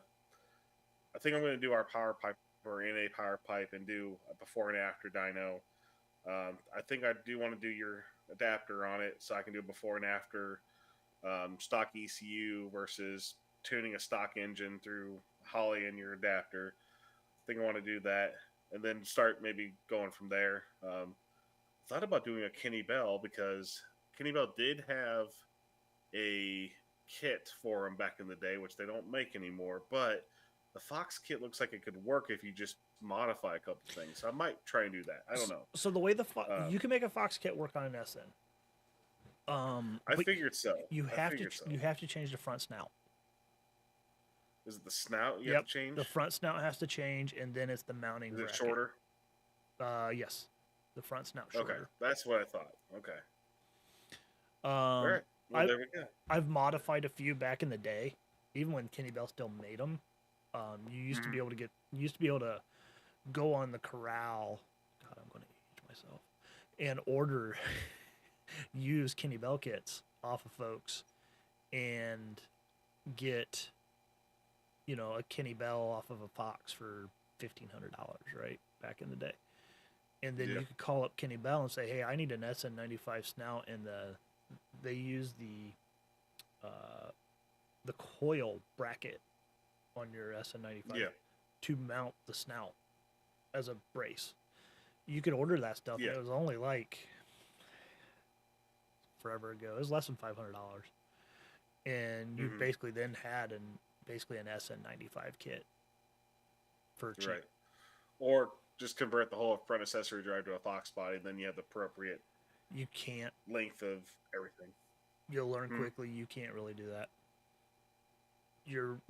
You'll end up being in the radiator. Okay. You can switch, but if you look now, you're already really close. Yeah. And you're going to add, I think it's 3/8 to a 1/2 inch farther forward, just to go to. Yeah, I know it's further forward. And the water pump almost touches the radiator fan when you convert to a Fox accessory drive. So it's and you'll find out quickly your AC lines won't work, so you needed AC lines. Yeah. Oh, you'd have to go without AC. You'd have to. Yeah, you're essentially making a custom setup. Yeah. So, and I don't think it's. I think Derek's got a question here. It's probably for you, I'm guessing, because it says R&D from Novi Vortex. I know he's looking for how's the R&D on our Novi stuff. For the bringing back the Novi 2000 for the SN. So we're doing okay on that. I have a company making brackets that will make the brackets at a reasonable price. They'll CNC them. So they'll be CNC cut. Pricing isn't bad. Then the other thing that was a tough one to get, and I'm working with ASP pulleys to make the crank pulley, because it's not the same as the Vortec. So I'm working with them to get that, and they don't think it's going to be an issue. And then you use the Vortec water pump pulley because it was the same. Yeah. But coming along on that one's not too bad. I don't know. The problem with that will be for people who want nostalgia, or they want a bigger blower and are willing to go. We'll probably only support a Fox throttle body setup. As you know, that little bitty tube for the SN95 is not easy to make. The angles on it No. are a pain, and making a Fox one Yeah. is a lot cheaper. Like the Fox one's much bigger and is usually half the cost of the little bitty one on the SN95s. So that'll be the only real big difference there. I don't know when we'll have that done because it's a side pet project, but the idea will be to eventually have it done. How hard is it to convert the throttle body? Say you got an SN, you put like just say like a Holly System X on it. How hard is it to convert linkage and everything for making a throttle body work? Because obviously IAC valve and throttle position. You got to switch to Fox on that, obviously, for the sensors.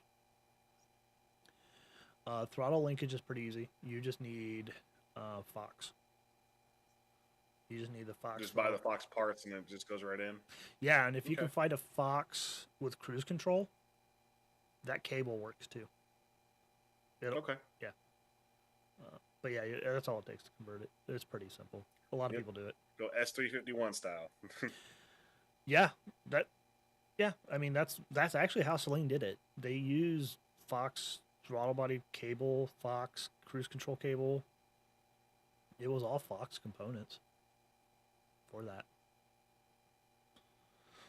Haha, the Corral got a lot of cheap parts. Oh yeah.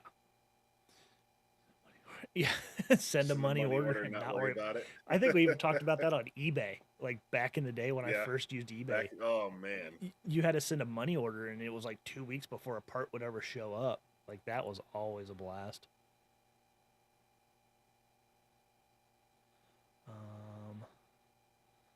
What was this? There's a guy.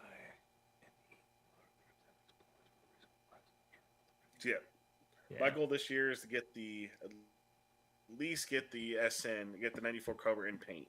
Yeah. I want that painted before I start messing with it, and then figure out what to do performance-wise, and then get the cold tuning done, and figure out if there's actually something wrong with my Fox body, because I might have a stuck injector or a dead injector or something. I've had those injectors on that car for a long time. That car sits a lot. I've been noticing that the air fuel will read one thing, but the car acts like it's lean. You know how like lean cars, they smell sour when they're super lean. It actually like burns your nose. Yeah. People always confuse that with being rich. But it's like a sour smell. Like it almost smells like really bad, like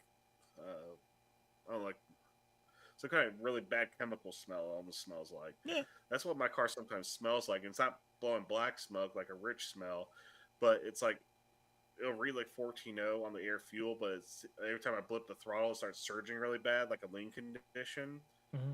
And so I don't know if like maybe it's burning oil, because if oil mixes in gas, it'll lean it out pretty bad. Yeah, but it doesn't blow black smoke. So I gotta take some time and figure out my turbo car. Okay, your turbo car. Okay. Yeah. I'm selling the 93 back to the buddy that I bought it from. He wants that car back really bad, so I'm selling that to him. Was that then I'm probably just gonna worry. 93 was Project Everyman. Project Everyman, right? That's right. Yep. Pretty much that car's done. I was gonna just kind of work on the restoring aspect of it, like properly paint the jams on it and stuff, and all the little TLC items I was going to take care of, and maybe invest a TKX transmission into it. But my buddy that I bought it from, he just gushes over that car, and he's not really big into he likes turning wrenches, but he doesn't like doing all the extensive stuff we did to that car. Now that it's done, he goes, "Hey, I'll buy that car back from you if you want to sell it." And then he just kept on getting on me about it, and then he goes, "I'll give you this much money for it." I'm like, "Sold." So so yeah, this spring's buying it back. That's the whole reason I bought the 94, because I knew my wife is not huge on me having my driveway filled with my cars.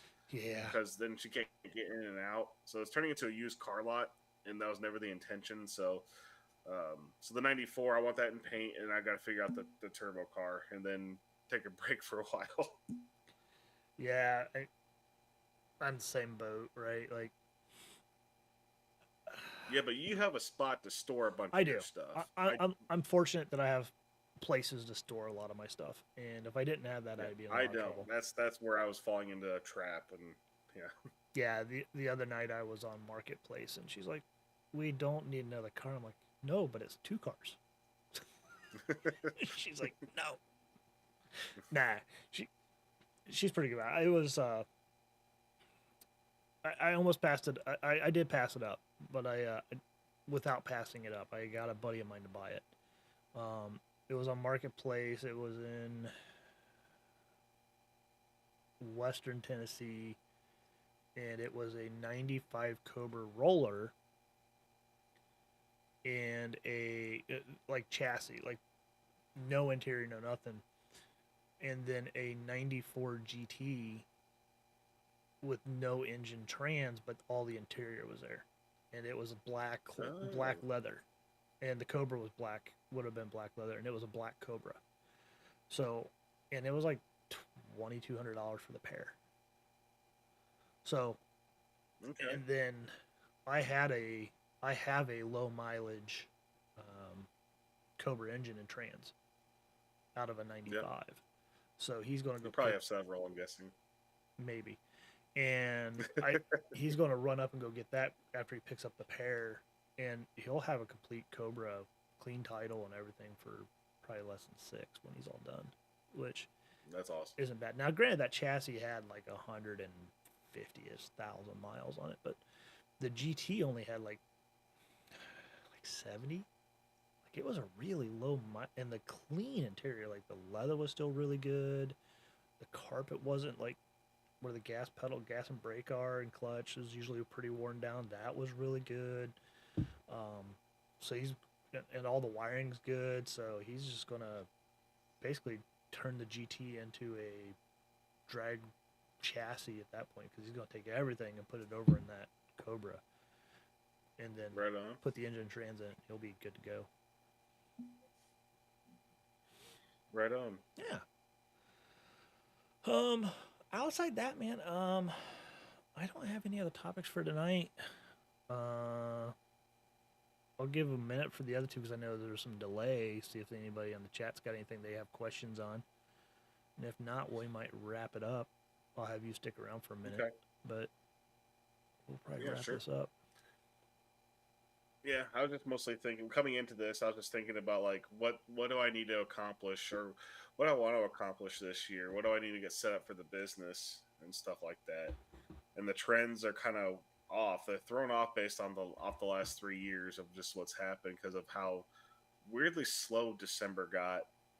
Just in regards to like overall Yeah. sales, believe me, it wasn't slow at all. Like I was doing something almost every day to where I had like no time to take a break because I needed to get stuff done. But in regards to like sales, it's kind of a weird trend right now, and it's still technically slow. But again, because I'm getting a lot more technical questions and stuff and recommendations, and people are holding on to their money a little bit tighter. Maybe it's because it's election season. I don't know if that has something to do with it. Um, I don't know either. It'd be I don't interesting. ever get political, but it's an interesting time. So, I mean, I was tempted to go ahead and just order more Holly stuff now, just to be prepared. But at the same time, like I got, no, I don't have a ton of kits. I think I have six on the shelf before the ones you complete for harnesses. That'll put me up to 11. Mm-hmm. I like to have like 10 at a time, and then if the things are really going crazy, like pre-sales and stuff like that, I'll bump it up another 10. But yeah, it's just a little bit of confusion trying to figure out because I don't want to overspend and not have money for other cool things that might come up and stuff along those lines. Yeah, it's interesting. JR's like election year doesn't change my purchasing habits. It's never changed mine either. But I can state with my other businesses that I do see things slow down a little bit. Now, December from the MF Customs side was like on fire, call the fire department, the world is ending like the first week. and then it just kind of hit a brick wall mid mid the following week, and it was Hmm. just slow after that, which was perfect anyways. I mean, I'd rather it be slow around the holidays because then I can get my inventory done early. I can get a bunch of the other stuff that nobody wants to do on the week after Christmas because you're so busy. Yeah. Like it was nice to get all that done because I think we were even texting on a weekend one night, um, like the 16th or something like that, like middle of the month, and I'm like, I'm doing inventory, and you're like, I am too. Like, that was Yeah. rare. Um, That's really, really true. That the nice thing about having lower sales is that my inventory was tight, and the only thing that sucked for me is that we had a power outage right when the people that are doing our inventory was about 10 minutes from being completed, and I had to stick around and work an extra 3 hours before we just decided to call it quits because the power wasn't coming back on. So that yep. sucked. Yeah. But beyond that, yeah, my inventory was tight this year because I didn't have a lot of in and out sales happening around that time. So nothing was really changing numbers wise. So that was the nice blessing about that, is that everything was tight this year. So we didn't have to go around hunting for missing money, missing payments, missing invoices, or anything like that. It's like, this is how much is pre-sold. This is how much we have on the shelf. This is how much we already have allocated somewhere else. Blah blah blah blah blah. So yes, you're right. That was a blessing there, but beyond that, the trends that I'm normally seeing for the beginning of the year just aren't there. So it's a weird time to kind of think about, like, what do I need to accomplish for the future. And again, like, I've already made the decision that I'm going to probably not be doing any tuning, Yeah. or dyno tuning and stuff. Again, that could all change, but just I know what happened to me last year, and it made me want to quit the industry. And I never go to extremes on stuff like that. If I have a bad day, I don't say I'm going to quit my effing job. I usually just say, okay, that was a bad day. Let's work it out and Yeah. then move on. Now, last year, just I thought about it more and more. I'm like, man, like, I can't spread myself thin like that again because I just can't do it. It's not worth it. I'll go back to working in the corporate setting at Yep. a giant insurance company. But yeah, so that's why I kind of came into this today's chat a little bit different. No, it's And like JR said, doesn't change my spending habits either, but I do keep an eye on things a little bit more when there's election year because there's always like hysteria around it. I don't ever see it going anywhere. Um, it's just I like to keep an eye on stuff, like, instead of like, oh, well, maybe people aren't buying cars or aren't buying performance parts. Could that have something to do with it? I don't know, but I just like to keep an eye on it yeah. instead of being a little bit more free flowing with it. Because you're right, it doesn't change my spending habits either. But I noticed I just like to keep an eye on it a little bit more than usual because you never know. Um, will it affect me? Maybe it affects my retirement account, but that's about it. Yeah. So like 2023 was like our first full year for MF Customs. That's Um, right. yeah. Yeah. So we were still fairly new on the market for that stuff, and then like I said prior, like this year we're calling it the year of the data, because I'm a nerd. I'm going to monitor like a lot of the trends, like when is our most active time on the website, um, when does making posts bring more traffic in, does it lead to sales, things like that. Because right now it's all word of mouth. Like that's either me making a post on Facebook or Instagram, or other people making comments. Like that's it. So so this year's gonna be the year of the data and try to figure out a lot of the data analytics side of that to see how things go. So we're going to use 2023 to 2024 and see how we're tracking. And so far we're tracking fairly well and on par to last year. Um, February seems to be a big one. Shortly after people start getting income tax, it seems like that's what I correlate it to, right? So Well, you do have to say this about your business being, and it's still pretty much at its infancy because it's been just over a year, worth of being in business, but mm-hmm. you've made it a whole year being in business on just word of mouth. I'd say Yeah, that's pretty darn good. yeah. So I mean, we started the LLC in January of 2022. The online store and production runs went on sale August 1st of 2022. So we're August, September, October, November, December. So 17, 18 months is all we've been around in this setting, and we're doing good. I'd like to see it grow. Obviously, every business owner wants to see it grow. Oh yeah. But I think we'll do that by product, by growing out and doing more. Like, we want to do kits outside of the Mustang realm, is what I'll state. Oh, of course. So, closer to Oh yeah, Jr. mentioned that. Oh, this is that makes sense for your firearms business picks up, but other than that, no change at the shop. Jr., what state are you in? I thought he said earlier he was in Maine, but I could be wrong. Because I'd be curious if he's in Illinois. I'd be like really curious about that because of the new stupid laws that came in that affect a certain amount of people that we can't really talk about. Yeah. Yeah, I think he said Maine earlier. I scrolled up. Maine. Okay.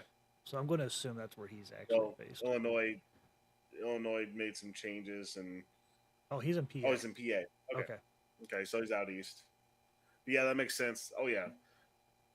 Firearms or anything that's pertinent to anything that any certain side of government doesn't like the business that you're in, which a lot of government doesn't like performance, so that's a constant struggle. But the firearms business, I could definitely see where that might be a little weary. But that's cool that it picks up but doesn't really change. That's the okay. Rental is in Maine.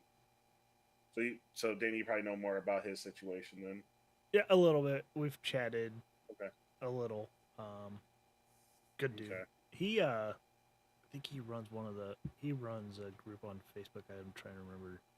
I don't want to ruin it. Shitbox SN95 Fox Body and New Edges. That's one of his groups he runs. Of course, he said I'm here, but it's not working. But he's talking fine. He's typing, so I'm sure that was, oops. But regardless, this is all fun. Like, I do want to say, thanks for everybody who did join. This was actually kind of fun to have, this on here. Yeah. I am working on having Ben from Big Stuff on. I was going to try to have him. So we try to do these every 2 weeks, just for the people that are listening now.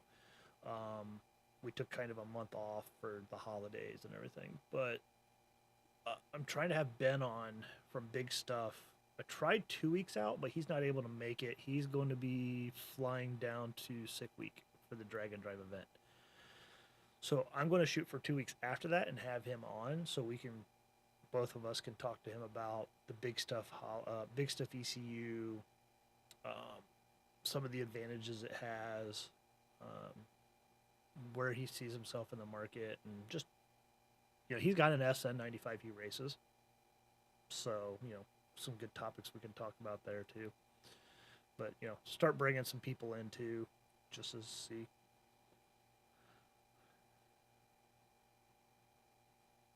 I have the largest FE group on Facebook, but yeah.